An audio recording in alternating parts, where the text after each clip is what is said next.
श्रीगणेशाय नमः। ॐ जपाकुसुमसङ्काशं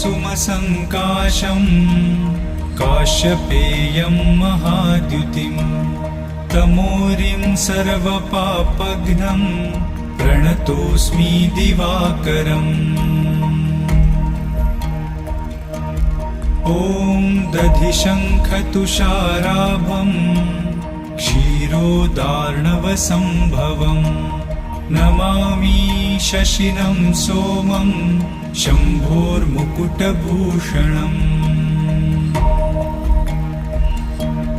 ॐ धरणीगर्भसम्भूतं विद्युत्कान्तिसमप्रभम् कुमारं शक्तिहस्तं च मङ्गलं